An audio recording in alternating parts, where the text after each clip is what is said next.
Mm. So this it started when the governor of Nyeri gave me an opportunity after missing the opportunity to be in Brazil for my Guinness World Record attempt in Brazil during COP30. And the governor gave me an opportunity to be at his office headquarters to still do my world record attempt and be the face of Nyeri Youth Summit. And I had a lot of people who volunteered to support me and be there just as my previous world record attempt. And there were Nyeri Muhoro News Hub who ran the activity live for 72 hours non-stop with timestamps. And I had a cheering squad and also a team from the Kenya Red Cross. And so it happened, and for the first few days, the first and the second day, there were not so much crowds until maybe the second day around in the evening, where the world record attempt gained a lot of traction across the country, and people were traveling, and so much support came in even online. And then people started all of a sudden to gift me, because I was also running it on TikTok Live from my own account. And so, of course, there are gifts on TikTok, and so many people were just sending their gifts. And at that point, I didn't know that money was actually getting withdrawn without my consent.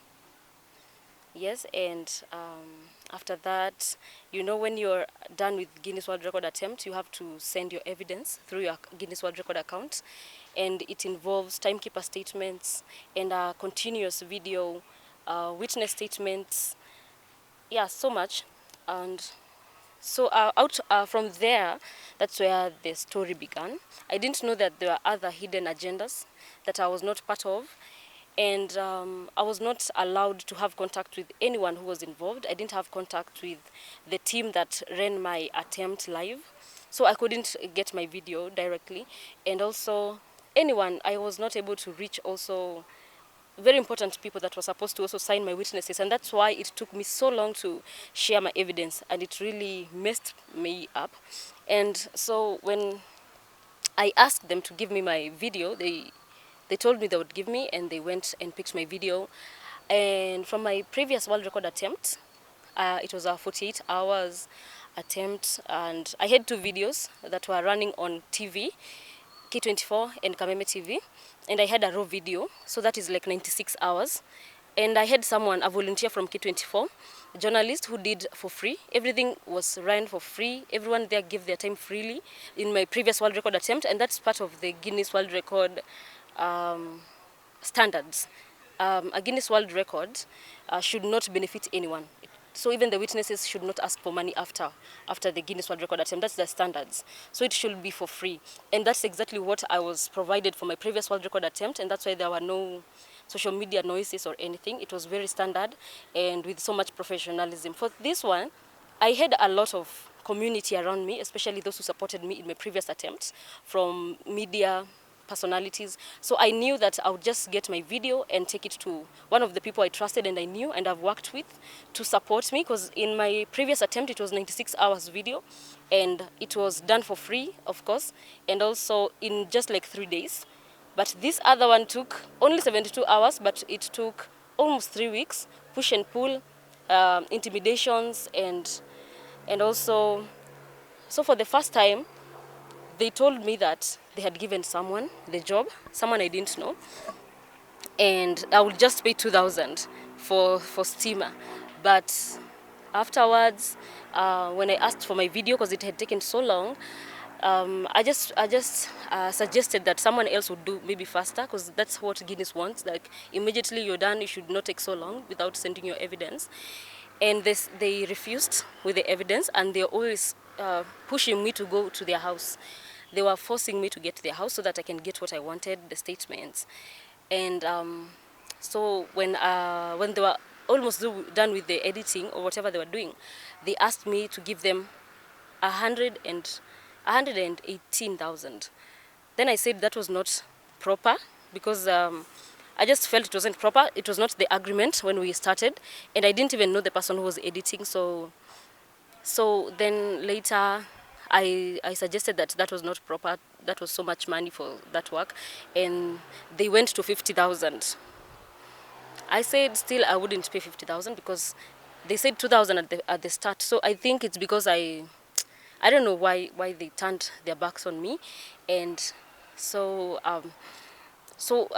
after that I stayed for almost a week doing nothing because I didn't have any of the evidences. I didn't know so many of the witnesses, and I didn't know how to get them. They had hidden all the contacts from me, so I only depended on them for me to get my evidence. And it involved so much intimidations and forced activities. So I went to their house. I didn't want to go to their house, but I had to because I didn't want a lot of social media noises or conflicts. So I was trying my best to keep peace and professionalism, so that we don't interfere with the impact that this record has created and the face of our country and our county, Nyeri County. But so afterwards, they started involving third parties, people I don't really know. And they told me that they had paid influencers on TikTok and Twitter to make me trend. So I should pay people, I don't know, 200,000, 300,000.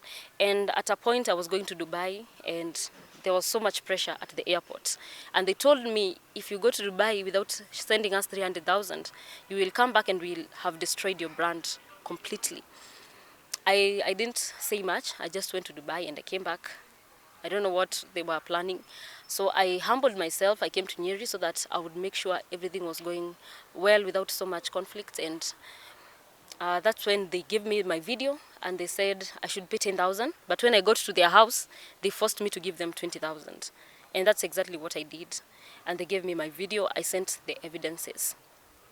And there was so much money that I don't know where it is, because I can check. If I check my M-Pesa statements, I see a lot of money, like 900,000 that was cashed in, maybe sent or something. And the one that is going out is around 700,000, which I can't account for. I don't know if they used my phone to pay for anything, or I don't know where the money is, honestly. And that is not even the point, because the money was coming from TikTok.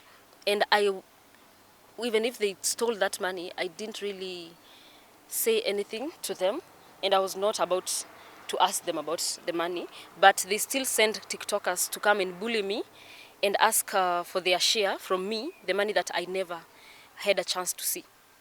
And they still they are sending people to bully me, and from different people I don't even know, and threatening to pay influencers to say the wrong things about me and my attempts, which are false, which are completely false.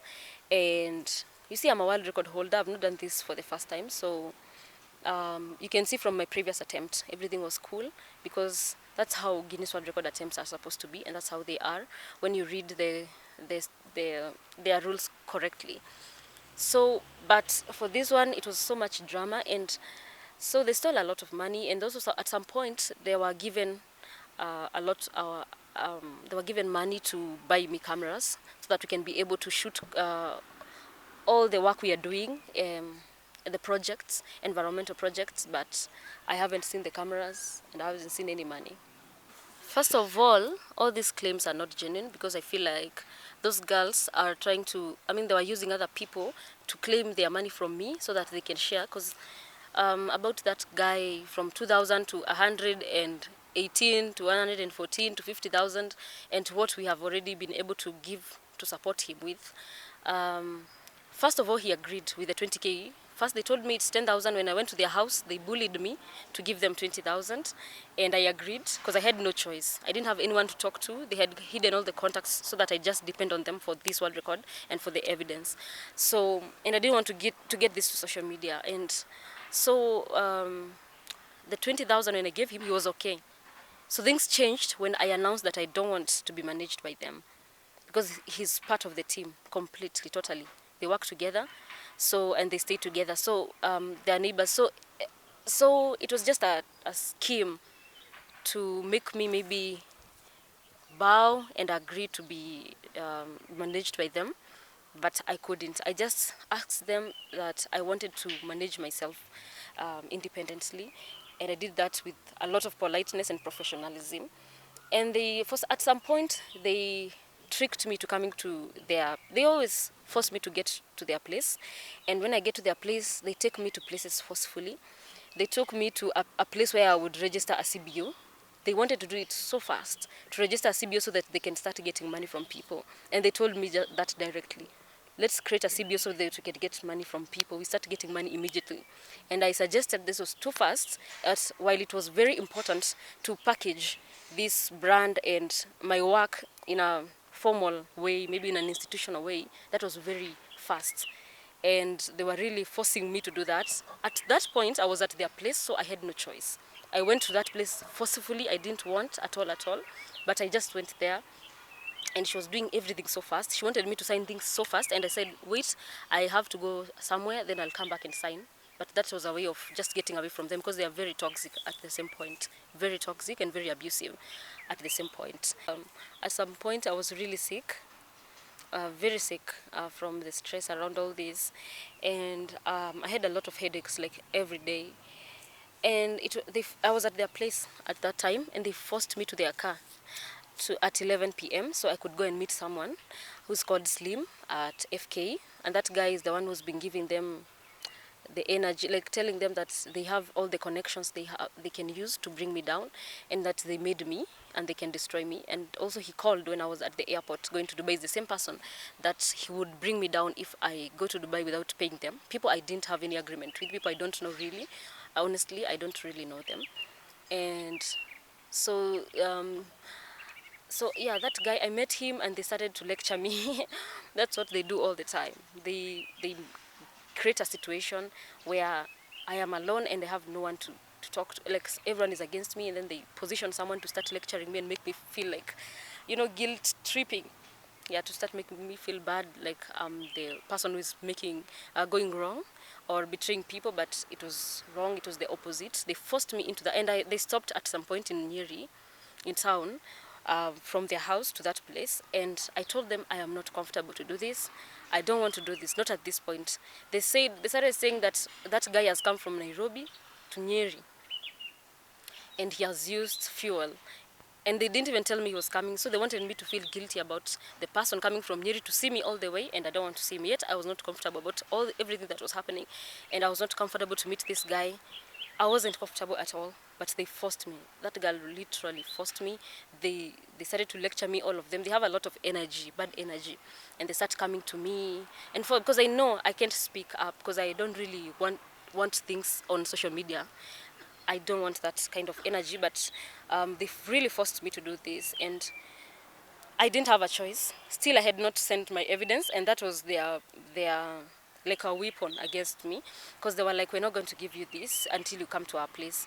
And that girl told me, all the time I was asking her, can we get the witness statement, please? The time is running up. And also, can we get the timekeeper statement? I didn't know anyone. I didn't have contacts to even people who ran my video live. So, and she said, if you come to my place, then I'll give you the videos and everything you needed. So I had to do this if I didn't want all this to get chaotic and maybe take a lot of time. That's why I humbled myself and I tried my best to be at their level and to meet them at their level and to try to follow what they want at that time, so we can have the evidence safely with the Guinness World Records. And that's exactly what we did.